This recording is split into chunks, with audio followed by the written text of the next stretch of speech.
வணக்கம். நம்ம success life சேனலில் இன்றைக்கி நாம் பார்க்க போகிறது பில்ஸ் ஆஃப் எக்ஸ்சேஞ்ச். அதாவது பில்ஸ் ஆஃப் எக்ஸ்சேஞ்சுனா என்னென்னா, நார்மலாக கிரெடிட் பர்ச்சேஸ் இல்லைனா கிரெடிட் சேல், கடன் விற்பனை, கடன் கொள்முதல், அந்த டைமில் யூஸ் பண்ணக்கூடிய ஒரு டாக்குமெண்ட். ஸோ இன்றைய காலகட்டத்தில் நாம் கேஷுக்கு மட்டும்தான் விற்பனை செய்வோம்னு சொல்லிட்டு நம்ம சொன்னால் மார்க்கெட்டில் நம்மளால் நிற்க முடியாது. அது மாதிரி நேரத்தில் கஸ்டமர் நம்பிக்கையான ஆளாக இருந்தால் அவருக்கு நாம் கடனுக்கும் விற்பனை செய்வோம். ஆனாலும் அவரை வாங்கின கடன் விற்பனைக்கான தொகையை கண்டிப்பாக திரும்ப தருவான்றதுக்கு எந்த விதமான உத்தரவாதமும் கிடையாது. அந்த மாதிரி நேரத்தில் நாம் செக்யூரிட்டி பர்பஸுக்காக பொருள் விற்பவர் வாங்குபவர் மேலே தயார் செய்து வாங்குபவர்கிட்ட இருந்து அந்த டாக்குமெண்ட்டில் ஒரு அக்னாலஜ்மெண்ட், அதாவது அவருடைய ஒப்புகையை நம்ம வாங்கி வச்சுக்குவோம். இது இப்போ ஒரு சட்டப்படியான ஒரு டாக்குமெண்ட் ஆகிடும். இதுதான் பில்ஸ் ஆஃப் எக்ஸ்சேஞ்ச் அப்படின்றது. இப்போ இந்த பில்லானது ட்ராயர், அதாவது யார் அந்த டாக்குமெண்ட்டை ரெடி பண்ணுறாரோ அவர் தான் நம்ம ட்ராயர்னு சொல்லுவோம். ஸோ அவரை பொறுத்தவரை இது பில்ஸ் ரிசீவபிள், அதாவது தமிழில் பெறுதற்குரிய மாற்றுச்சீட்டுன்னு சொல்லுவோம். அக்செப்டர், யார் அந்த பில்லை ஏற்றுக்கிறாரோ, அதாவது நான் இந்த டேட்டில் பணம் தரேன்னு ஒத்துக்கிறாரோ அவரை பொறுத்தவரை இது பில்ஸ் பேயபிள், அதாவது செலுத்தற்குரிய மாற்றுச்சீட்டு அப்படின்னு சொல்லுவோம். நாம் இந்த வீடியோவில் பில்ஸ் ஆஃப் எக்ஸ்சேஞ்சுக்கான ஜேர்னல் என்ட்ரிஸை மட்டும்தான் பார்க்க போகிறோம். பில்ஸ் பற்றி தியரிட்டிக்கலான எக்ஸ்ப்ளனேஷன் வேணும்னா கமெண்ட் பண்ணுங்கள், அதுக்கான தனி வீடியோ போடுறேன். இப்போ ஜேர்னல் என்ட்ரிஸை மட்டும் பார்ப்போம். பில்ஸை பற்றி இன்னும் தெளிவாக சொல்லணும்னா, ஃபஸ்ட்டு பில்ஸ் ரிசீவபிள், தமிழில் பெறுதற்குரிய மாற்றுச்சீட்டுன்னு சொல்லுவோம். அதாவது நமக்கு மற்றவர்கள் கொடுக்க வேண்டிய பணத்துக்காக நாம் எழுதி வாங்கி இருக்கிற பில்ஸை பில்ஸ் ரிசீவபிள் அப்படின்னு சொல்லுவோம். நம்மளை பொறுத்தவரை அது பில்ஸ் ரிசீவபிள். அதுவே நம்ம மேலே மற்றவங்க எழுதி நாம் அந்த பணத்தை தரதாக அக்செப்ட் பண்ணியிருந்தால் அது பில்ஸ் பேயபிள், அதாவது செலுத்தற்குரிய மாற்று சீட்டு அப்படின்னு சொல்லுவோம். நாம் எந்தெந்த டைமில் ஜேர்னல் என்ட்ரிஸ் போடுவோம்னு பார்த்தா, ஃபஸ்ட்டு பில்ஸ் ரிசீட், அதாவது மாற்றுச்சீட்டு பெறும்போது. Second bills discounted with the பேங்க்கில் நம்ம கொடுத்து பணம் வாங்கும்போது. தென் என்டார்சிங், மற்றவங்களுக்கு உரிய மாற்றம் செய்யும்போது. தென் பில்ஸ் டிஸானர், பணம் கிடைக்காத போது. தென் ரினிவல் ஆஃப் பில்ஸ், பழைய பில்லை கேன்சல் பண்ணிட்டு புது பில்லை நம்ம ரெடி பண்ணும்போது. தென் ரிட்டையரிங் பில், முன்கூட்டியே அக்செப்டை பணம் செலுத்தும் போது. தென் அக்செப்டா இன்சால்வெண்ட், ஏற்பவர் திவால் ஆகும்போது. ஸோ இது மாதிரியான சுச்சுவேஷன்லாம் நம்ம ஜேர்னல் என்ட்ரிஸ் போட வேண்டியிருக்கோம். அது எப்படின்றத நம்ம இப்போ பார்ப்போம். ஃபஸ்ட்டு நம்ம பார்க்கும்போது bills received and retain till due date. Drawer ஒரு பில்லை ட்ரா பண்ணுறாரு, அதை எழுதுகிறாரு. இதில் ட்ராயர்னு பார்த்தீங்கன்னா சுரேஷ், அக்செப்டர் பார்த்தீங்கன்னா அப்பாஸ் மேலே சுரேஷ் வந்து ஒரு பில்லு எழுதுகிறாரு. அந்த பில்லை டியூ டேட், அதாவது கலெக்ஷனுக்கு போக வேண்டிய டேட் வரலாம் அவரே வச்சுக்கிறாரு. ஸோ இது மாதிரி நேரத்தில் நம்ம எந்த மாதிரி ஜேர்னல் என்ட்ரிஸ் போட வேண்டிய இருக்கும் அப்படின்றத ட்ராயர் அவருடைய புக்லேயும், தென் அக்செப்டர் அப்பாஸுடைய புக்லேயும் எந்த மாதிரி ஜேர்னல் என்ட்ரிஸ் போட வேண்டியிருக்குன்றதை நம்ம இப்போ பார்ப்போம். ஃபஸ்ட்டு இந்த புக்ஸ் ஆஃப் சுரேஷ், ட்ராயர், அவர் தான் ட்ராயர். ஸோ சிச்சுவேஷன் பார்த்தீங்கன்னா, sold goods to Abbas rupees 5000. 5000க்கு அப்பாஸுக்கு கிரெடிட்டுக்கு சேல் பண்ணுறாரு. தென் செகண்ட் வந்து bill drawn and accepted by Abbas.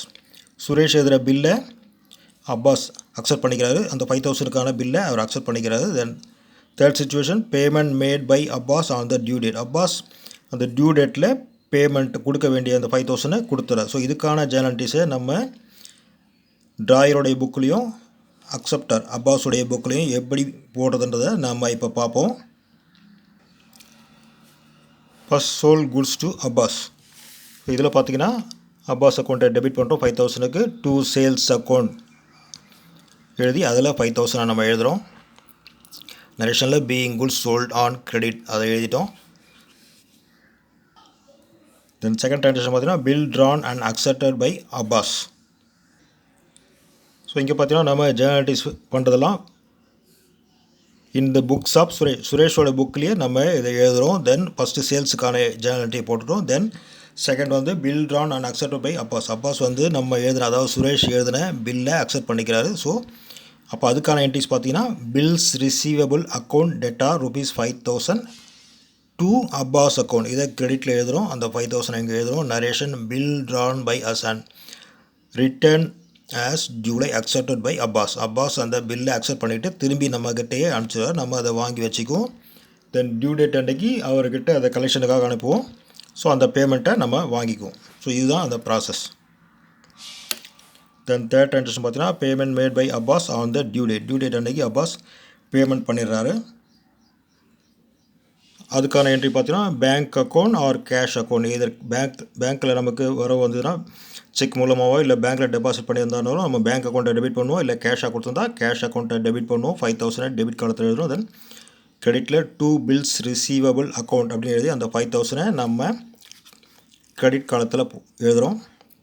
நரேஷனில் being bills honoured by Abbas. Abbas நமக்கு தர வேண்டிய பணத்தை கொடுத்துட்டாரு. அதுதான் இதோட அர்த்தம். ஸோ இதே டிரான்சாக்ஷன்ஸை அப்பாஸ் அவருடைய புக்கில் எப்படி எழுதுவார்னா, இங்கே சுரேஷோட புக்கை பொறுத்தவரையும் அது சேல், அப்பாஸ்க்கு அது பர்ச்சேஸ். ஸோ ஃபஸ்ட் டிரான்சாக்ஷன் பார்த்தீங்கன்னா குட்ஸ் பர்ச்சேஸ் ஃப்ரம் சுரேஷ் ₹5,000. இது அவருடைய புக்கில் இருக்குது. ஸோ இந்த டிரான்சாக்ஷனுக்கான ஜேர்னல் என்ட்ரியை அவர் புக்கில் எப்படி போட்டு காட்டுறது இப்போ பார்ப்போம். அப்பாஸ் தன்னுடைய புக்கில் அதை பர்ச்சேஸ் அக்கௌண்ட்டை டெபிட் பண்ணுறாரு, 5,000 எழுதுறாரு. கிரெடிட்டில் டு சுரேஷ் அக்கௌண்ட் அதை கிரெடிட்டில் எழுதிட்டு கிரெடிட் காலத்தில் 5,000 எழுதுறாரு. இந்த நரேஷனில் being goods purchase on credit, இது நார்மலான ஒரு journal entry. Then second transaction பார்த்தீங்கன்னா bill is accepted for ₹5,000. Abbas வந்து சுரேஷ் எதனா பில்லை அக்செப்ட் பண்ணிக்கிறாரு, அதுக்கான journal entries. Suresh account debtor 5,000 to bills payable account ₹5,000 அதை கிரெடிட்டில் எழுதுகிறோம். ஸோ அப்பாஸை பொறுத்தவரை இது பில்ஸ் பேயபிள். நரேஷனில் being bill accepted drawn by Suresh, அந்த நரேஷனை அங்கே எழுதிட்டோம்.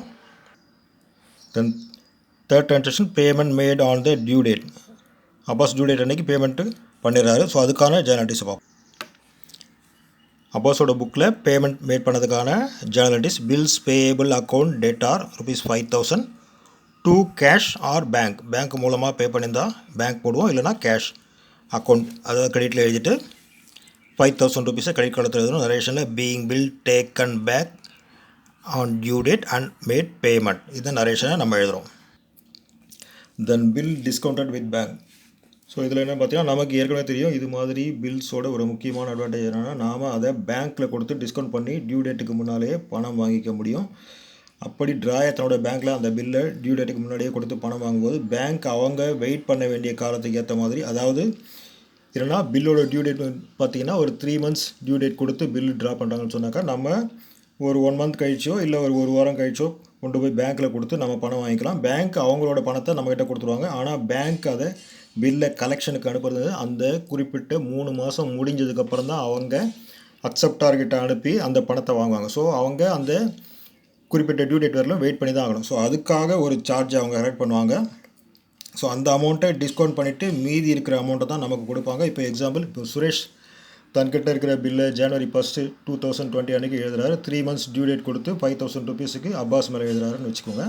இப்போ அவரும் அதை அக்செப்ட் பண்ணிட்டார். இப்போ சுரேஷுக்கு அவசரமாக பணம் தேவை. இப்போ அவர் February 1 அன்றைக்கி பேங்க்கில் அதை கொண்டு போய் கொடுத்து பணம் வாங்கும்போது பேங்க் டிஸ்கவுண்ட் 10,000 போடுறாங்கன்னா அந்த மீதி இருக்கிற 2 மாதத்துக்கான அமௌண்ட்டை சேர்த்து தான் அதை போடுவாங்க. ஸோ அதை எப்படி கால்குலேட் பண்ணுறதுன்னு நாம் இப்போ பார்ப்போம். ஸோ இப்போ இதில் பார்த்தீங்கன்னா on 2020 January 1 Suresh sold goods to Abbas ₹5,000 and draw a bill on him for 3 months. January 1 அன்றைக்கி 5,000க்கு சுரேஷ் வந்து அப்பாஸுக்கு கிரெடிட், அதாவது கடனுக்கு பொருள் வைக்கிறாரு. அப்புறம் 3 மாதத்துக்கான ஒரு பில்லை அவர் அது ட்ரா பண்ணுறாரு அப்பாஸ் மேலே. ஸோ நெக்ஸ்ட் பார்த்தீங்கன்னா த bill is discounted with the bank at 10% per annum on 1st February 2020. Suresh அந்த பில்லை February 1 அன்றைக்கி தன்னோட பேங்க்கில் கொண்டு போய் டிஸ்கவுண்ட் பண்ணிவிட்டு மீதி கேஷை வாங்கிக்கிறார். ஸோ இப்போது நம்ம பில்லோட டியூ டேட் பார்த்தீங்கன்னா 3 months. 3 monthsன்னு பார்த்தீங்கன்னா January, February, March, April. So April 1 plus ஒரு 3 days கிரேஸ் பீரியட்னு சொல்லுவோம். அதையும் சேர்த்து தான் நம்ம கேல்குலேட் பண்ணுவாங்க. ஸோ அப்படி பார்த்தீங்கன்னா April 4 அன்றைக்கி தான் வந்து டியூ டேட் வருது. ஆனால் இவர் 1 month கழித்து, அதாவது February 1 அன்றைக்கி அதை பேங்க்கில் கொண்டு போய் டிஸ்கவுண்ட் பண்ணி கேஷ் வாங்குறாரு. ஸோ அப்போது பேங்க்கு அதை கலெக்ஷனுக்கு அனுப்ப வேண்டிய டேட் பார்த்திங்கன்னா April 4 அன்றைக்கி தான் பேங்க் அதை கலெக்ஷனுக்கே அனுப்பும். ஸோ இப்போது பேங்க் இதில் 2 months வெயிட் பண்ண வேண்டியிருக்கும். இப்போ இந்த 1 monthலேயே இவருக்கு கேல்குலேட் பண்ணி கொடுக்க வேண்டிய பணம் எப்படின்னு பார்த்தீங்கன்னா ₹5,000 10% டிஸ்கவுண்ட் 10/12 போடுறாங்க. தென் பேங்க் இன்னும் வெயிட் பண்ண வேண்டிய காலம் எவ்வளோ? 2 months. So 2 / 12 equal to 83.33. So இந்த அமௌண்ட்டு தான் டிஸ்கவுண்ட் அமௌண்ட். இந்த அமௌண்ட்டை கழிச்சிட்டு தான், அதாவது 5000லேருந்து இந்த அமௌண்ட்டை கழிச்சிட்டு மீதி அமௌண்ட்டை தான் அவங்க சுரேஷோட அக்கௌண்ட்டுக்கு வரவு வைப்பாங்க. ஸோ இந்த டிரான்சாக்ஷனுக்கான ஜேர்னல் என்ட்ரிஸ் எப்படிங்கிறத நம்ம பார்ப்போம். இது இந்த டிஸ்கவுண்ட்டுக்கான கேல்குலேஷன். இதை கொஞ்சம் கவனமாக பார்த்துக்கோங்க. Bills discounted with bank, drawer's book, drawer சுரேஷிங்க. ஸோ அவருடைய புக்கில் பில்ஸ் டிஸ்கவுண்ட் பண்ணும்போது என்ன என்ட்ரி போடாது நம்ம பார்ப்போம். ஸோ அவருக்கு அந்த 5000க்கு டிஸ்கவுண்ட் போக மீதி பேங்க்லேருந்து வர அமௌண்ட் 4960 rupees 0.67 paise. இதுதான் அவருக்கு வரவு. ஸோ அது கேஷாக ஆகும், இல்லை பேங்க்கில் கிரெடிட்டாகவும் ஆகும். ஸோ அதுக்கேற்ற மாதிரி நம்ம கேஷ் ஆர் பேங்க் அக்கௌண்ட்டை டெபிட் பண்ணுவோம்.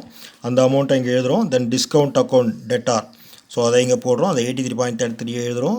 2 bills receivable account ₹5000, அதை கிரெடிட்டில் எழுதுகிறோம். நரேஷனில் being bill discounted with bank at 10% and discount charge for 2 months.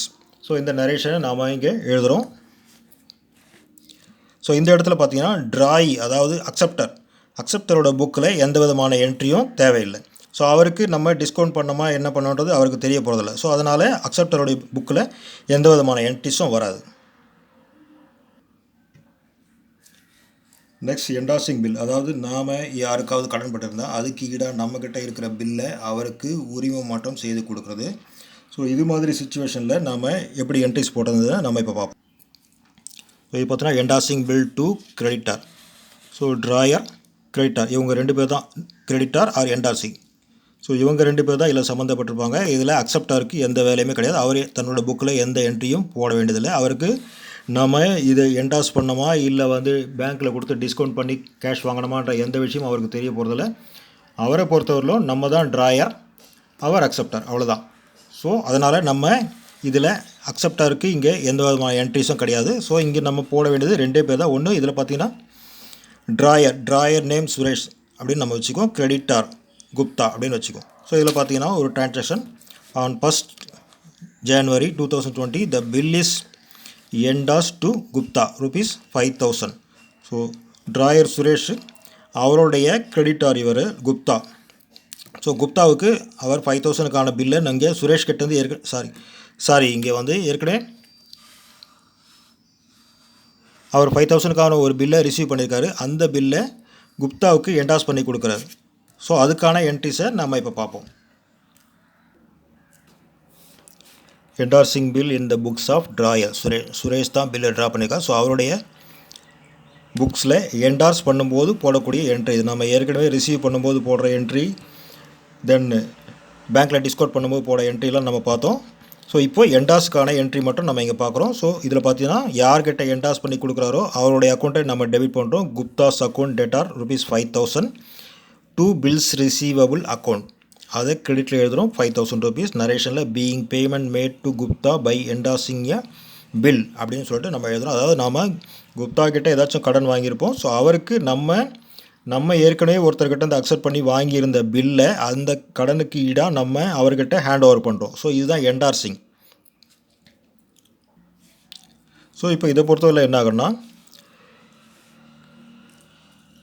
Suresh drawer. So அவர் என்டாஸ் பண்ணி குப்தாவுக்கு கொடுத்தார். ஸோ டியூ டேட் அன்றைக்கி குப்தா இந்த பில்லை நம்ம யார்கிட்டேருந்து வாங்கியிருந்தோமோ ஸோ அவர்கிட்ட கலெக்ஷனுக்காக அனுப்புவார். ஸோ அந்த ஃபண்டு குப்தா கிட்ட சேர்ந்துடும். ஸோ இப்போது அந்த பில் ஹானர் ஆகிடும். இப்போ என்டார்சியோட புக்கில் எந்த என்ட்ரிஸ் போடுவார்ன்றதை நம்ம பார்ப்போம். இந்த புக்ஸ் ஆஃப் என்டார்சி, குப்தா தான் இதில் என்டார்சி. ஸோ அவருடைய புக்ஸில் பார்த்தீங்கன்னா on receipt of bills from us, நம்ம இந்த பில்ஸை அவர்கிட்ட ஹேண்ட் ஓவர் பண்ணும்போது போடக்கூடிய என்ட்ரி பார்த்தீங்கன்னா bills receivable account debtor ₹5000 to Suresh account. ஏன்னா சுரேஷ் தான் ட்ராயர், அவர் தான் இந்த பில்லை குப்தா கிட்ட என்டாஸ் பண்ணுறார். ஸோ அதனால் டு சுரேஷ் அக்கௌண்ட்டில் கிரெடிட்டில் வைக்கிறார். ₹5000 அங்கே கிரெடிட்டில் எழுதுகிறார். பில்ஸ் ரிசீவ்ட் அப்படின்னு போட்டுக்கிறார். தென் பில்ஸ் அன்னைக்கு டியூ டேட்டில் மெட்டானா, அதாவது வர வேண்டிய கேஷ் வந்துட்டா குப்தாவுடைய புக்ஸில் போடக்கூடிய entry bill is met on the due date. So இது சுச்சுவேஷன். இதில் பார்த்தீங்கன்னா கேஷ் ஆர் பேங்க், அதை டெபிட் பண்ணுறோம். Cash or bank account debtor ₹5000 to bills receivable account 5000 கிரெடிட்டில் எழுதுகிறோம். Being amount of the bill received. So அந்த பில்லுக்கு வர வேண்டிய அமௌண்ட்டு குப்தாவுக்கு போயிடுச்சு. ஸோ அதுக்கான என்ட்ரி இது.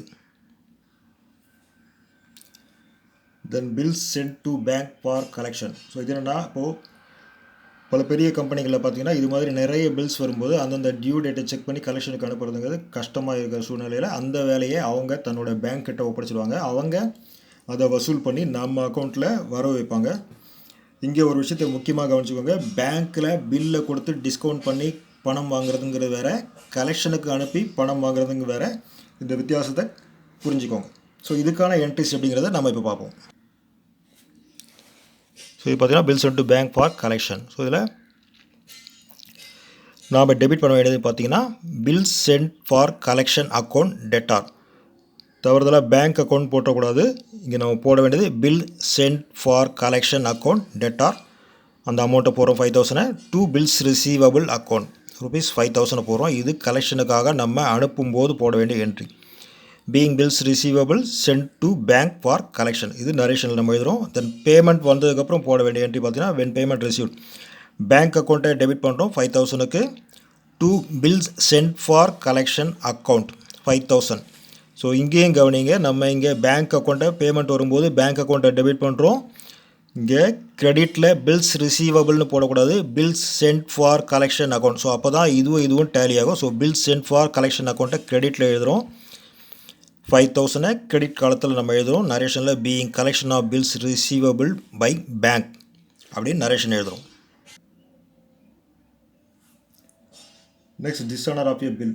பில்லுக்கான பணத்தை அக்செப்டர் தராத போது நாம் ஏற்கனவே பார்த்தோம், ஒரு ட்ராயர் பில்லை டியூ டேட் வரைக்கும் அவரே வச்சுருக்கலாம், இல்லை பேங்க்கில் கொடுத்து டிஸ்கவுண்ட் பண்ணி பணம் வாங்கியிருக்கலாம், இல்லை கிரெடிட்டார்ஸ்க்கு என்டாஸ் பண்ணியிருக்கலாம், இல்லைனா கலெக்ஷனுக்காக பேங்க்குக்கு அனுப்பியிருக்கலாம். இந்த ஒவ்வொரு சுச்சுவேஷன்லேயும் ட்ராயர் தன்னோட ட்ராயர் புக்கில் டிஸ்ஆனர் ஆன பில்லுக்கு என்னென்ன என்ட்ரிஸ் போடுவார்ன்றதை நம்ம இப்போ பார்ப்போம். இங்கே ஒரு முக்கியமான விஷயம், ஒரு பில் டிஸ்ஆனர் ஆனால் அந்த பில் அட் ப்ரெசண்ட் யார்கிட்ட இருக்கோ அவர் அந்த பணத்தை சட்டப்பூர்வமாக வசூல் பண்ண உரிமை இருக்குது. அவர் அப்போ நோட்டரி பப்ளிக்கிட்ட இந்த பிரச்சனையை கொண்டு போய் அது மூலமாக தீர்க்க முயல்வார். அப்போது அதுக்கான ஒரு சார்ஜை குறிப்பிட்ட அமௌண்ட்டு அவங்க சார்ஜ் பண்ணுவாங்க. அது நோட்டரி சார்ஜஸ்ன்னு சொல்லுவாங்க. நாம் அந்த அமௌண்ட்டையும் சேர்த்து தான் என்ட்ரியில் காட்டணும். இப்போ பில் யார்கிட்ட இருக்கோ அவர் அந்த நோட்டரி சார்ஜஸ்க்கான அமௌண்ட்டை செலவு பண்ணிவிட்டு அப்புறமா அவர் அக்செப்ட் ஆகிட்டு வந்து அந்த அமௌண்ட்டையும் சேர்த்து வசூல் பண்ணிக்கலாம். Bill dishonour drawers book. Suresh தான் இதில் ட்ராயர். ஸோ அவருடைய புக்கில் பில் டிஸ்ஆனர் ஆனப்போ என்ன என்ட்ரி போடுன்னு பார்ப்போம். இது பார்த்திங்கன்னா பில்லை அவரே வச்சுருந்தா அந்த சுச்சுவேஷனில் போடுற என்ட்ரி. அக்செப்டர் பார்த்தீங்கன்னா அப்பாஸ். ஸோ அப்பாஸ் அக்கௌண்ட்டை டெபிட் பண்ணுறாரு. அந்த பில்லோட அமௌண்ட் பார்த்தீங்கன்னா ₹5,000 ப்ளஸ் இப்போது நம்ம நோட்டரி சார்ஜஸையும் சேர்த்து போட்டுருவோம். ஸோ அது எந்த அமௌண்ட்டோ ஸோ அந்த அமௌண்ட்டையும் சேர்த்து நம்ம இங்கே டெபிட்டில் காட்டணும். ஸோ அதனால தான் இங்கே 5,000 ப்ளஸ் அப்படின்னு போட்டிருக்கேன். ஸோ கிரெடிட்டில் பார்த்தீங்கன்னா டூ பில்ஸ் ரிசீவபிள் அக்கௌண்ட் அந்த 5,000 காட்டுறோம். தென் டூ கேஷ் அக்கௌண்ட், இது என்னென்னு பார்த்தீங்கன்னா அந்த நோட்டரி சார்ஜஸ். ஸோ அதுக்கான அமௌண்ட்டை நம்ம இங்கே காட்டுறோம். ஸோ ரெண்டு அமௌண்ட்டை சேர்த்து இங்கே தனித்தனியாக போட்டிருக்கோம். ஸோ இந்த அமௌண்ட்டை சேர்த்து தான் இங்கே நம்ம என்ட்ரியில் காட்டுவோம். ஸோ நரேஷனில் பீயிங் பில்ஸ் ரிசீவபிள் டிஸ்ஆனர்ட் அப்படின்னு சொல்லிட்டு சுரேஷ் தன்னோட புக்கில் பில் அவருடைய பொசிஷன்லேயே இருக்கும்போது, அதாவது அவருடைய கையிலேயே இருக்கும்போது போடுற என்ட்ரி இது. இந்த நெக்ஸ்ட் பார்த்தீங்கன்னா அவர் பில்லை என்டாஸ் பண்ணியிருக்காரு குப்தாவுக்கு. ஸோ அது மாதிரி சுச்சுவேஷனில் சுரேஷ் தன்னுடைய புக்கில் போடுற என்ட்ரி எப்படி இருக்குன்னு பார்த்தீங்கன்னா, so acceptor Abbas. So Abbas அக்கௌண்ட்டை டெபிட் பண்ணுறாரு. அப்பாஸ் அக்கௌண்ட் டெட்டார் 5,000 ப்ளஸ் அந்த நோட்டரி சார்ஜஸ் என்ன அமௌண்ட்டோ ஸோ அதையும் சேர்த்து அதில் காமிச்சிடுவார். To Gupta NRC account. So அதை இங்கே காமிச்சிடுவார் 5,000 ப்ளஸ் அந்த நோட்டரி சார்ஜஸ். நரேஷனில் being bill endorsed in favour of Gupta dishonour. So dishonour ஆன டீட்டெயில் வந்து குப்தா மூலமாக சுரேஷுக்கு தெரிய வருது. ஸோ சுரேஷ் உடனே இந்த என்ட்ரியை தன்னோட புக்ஸில் போட்டுடுறாரு. இந்த நெக்ஸ்ட் பார்த்தீங்கன்னா இந்த பில் டிஸ்கவுண்டட் வித் தி பேங்க்கில் கொடுத்து டிஸ்கவுண்ட் பண்ணி பணம் வாங்கியிருந்தாருன்னா சுரேஷ் தன்னுடைய புக்கில் போடக்கூடிய என்ட்ரிஸ். அதே same Abbas account debtor ₹5,000 plus அந்த நோட்டரி சார்ஜஸையும் சேர்த்து போடுறாரு. டூ பேங்க் அக்கௌண்ட், ஏன்னா பேங்க்கில் கொடுத்து டிஸ்கவுண்ட் பண்ணி பணம் வாங்கியிருக்கா. ஸோ கிரெடிட்டில் பேங்க் அக்கௌண்ட் கிரெடிட்டில் எழுதுறாரு. So 5,000 plus. நரேஷன் பார்த்தீங்கன்னா being bill discounted with the bank dishonoured by acceptor. இந்த அடுத்தது பார்த்தீங்கன்னா when the bill sent to bank for collection, கலெக்ஷனுக்காக பில்லை பேங்க்குக்கு அனுப்பிச்சிருந்து அப்போது பில் டிஸ்ஆனர் ஆனால் அப்போ போடக்கூடிய entry. So Abbas account debtor ₹5,000 plus notary charges டோட்டலாக ஒரே அமௌண்ட்டாக காமிச்சிருவாங்க. Then 2 bills sent for collection account 5000 நாங்கள் போகிறாரு. 2 பேங்க் அக்கௌண்ட் சார்ஜஸ் நோட்டரி சார்ஜஸை இங்கே காட்டுறாங்க. நரேஷனில் bill sent to bank for collection dishonoured அப்படின்னு நரேஷன் எழுதுகிறாரு. இப்போ பார்த்தீங்கன்னா அப்பாஸ் அதாவது அக்செப்டர் பில்லோட அக்செப்டர் தன்னுடைய புக்ஸில் என்ன என்ட்ரிஸ் போடுவான்றதை நம்ம இப்போ பார்ப்போம். பில் டிஸ்ஆனர் ஆகிற ஸ்டேஜில் என்ட்ரிஸ் இந்த books of drawing or acceptor. So bills payable account debtor, trade expenses or noting charges அந்த நோட்டரி பப்ளிக் கொடுக்க வேண்டிய சார்ஜஸ். ஸோ அதையும் டெபிட் பண்ணுறாரு. To Suresh drawer Suresh. So அவரோட நேமை இங்கே கிரெடிட்டில் எழுதுகிறாங்க. டு சுரேஷ் அக்கௌண்ட் கிரெடிட்டில் 5000 ப்ளஸ் அந்த அமௌண்ட்டையும் சேர்த்து நோட்டரி சார்ஜஸும் சேர்த்து இங்கே கிரெடிட் காலத்தில் போடுறோம். நரேஷனில் being the bill dishonoured by us including notary charges அப்படின்னு அதாவது அப்பாஸ் தன்னுடைய புக்கில் ஜேர்னல் என்ட்ரி போடுறார். இங்கே பில் டிஸ்ஆனர் டைமில் நம்ம போடக்கூடிய ஒரு என்ட்ரி, அதை கொஞ்சம் முக்கியமாக கவனிச்சுக்கோங்க. பேங்க்கில் கொடுத்து நம்ம டிஸ்கவுண்ட் பண்ணி பணம் வாங்கும்போது நம்ம டிஸ்ஆனர் ஆனதுக்கப்புறம் போடுற என்ட்ரியில் பார்த்தீங்கன்னா அப்பாஸ் அக்கௌண்ட்டில் 5000 ப்ளஸ் நோட்டரி சார்ஜஸ் போகிறோம். 2 பேங்க் அக்கௌண்ட்டில் நம்ம 5000 ப்ளஸ் அதை காட்டுறோம். ஸோ இங்கே உங்களுக்கு ஒரு டவுட் வரலாம். நம்ம பேங்க்கில் கொடுத்து நம்ம டிஸ்கவுண்ட் பண்ணி கேஷ் வாங்கும்போது பேங்க் நமக்கு கொடுத்த அமௌண்ட் பார்த்தீங்கன்னா 4960 rupees 67 பைசே மட்டும்தான். ஆனால் இப்போது டிஸ்ஆனர் ஆனப்போ 5000 போட்டிருக்கு அப்படின்னு கேட்டிங்கன்னா நாம் டிஸ்கவுண்ட் பண்ணப்போ பேங்க் அவங்களோட காசை தான் நமக்கு கடனாக தான் கொடுக்குறாங்க. ஸோ இந்த கேஸில் அவங்க பில்லுக்கான அமௌண்ட்டை வசூல் பண்ண நாம் டிஸ்கவுண்ட் பண்ண தேதியிலேருந்து இன்னும் 2 மாதம் வெயிட் பண்ண வேண்டியிருக்குது. அதனால் அந்த 2 மாதத்துக்கான வட்டியாக தான் அந்த 83.33 rupees அவங்க எடுத்துக்கிறாங்க. அதனால் நாம் டிஸ்ஆனருக்கான என்ட்ரி போடும்போது 5000 ஃபுல்லாக தான் காட்டுவாங்க. ஸோ இதுக்காக நம்ம அமௌண்ட்டில் டிஃப்ரென்ஸ் வருதுன்னு சொல்லிட்டு பேங்க் கிட்ட போய் நம்ம சண்டை போடக்கூடாது. நம்ம அடுத்த வீடியோவில் இதோட கண்டினியூஷனை பார்க்கலாம். இந்த வீடியோ உங்களுக்கு பிடிச்சிருந்தா லைக் பண்ணுங்கள், கமெண்ட் பண்ணுங்கள், நம்ம சேனலை சப்ஸ்கிரைப் பண்ணிக்கோங்க. அப்படியே பக்கத்தில் இருக்க பெல் ஐக்கானை கிளிக் பண்ணிக்கோங்க. உங்கள் ஃப்ரெண்ட்ஸுக்கும் ஷேர் பண்ணுங்கள்.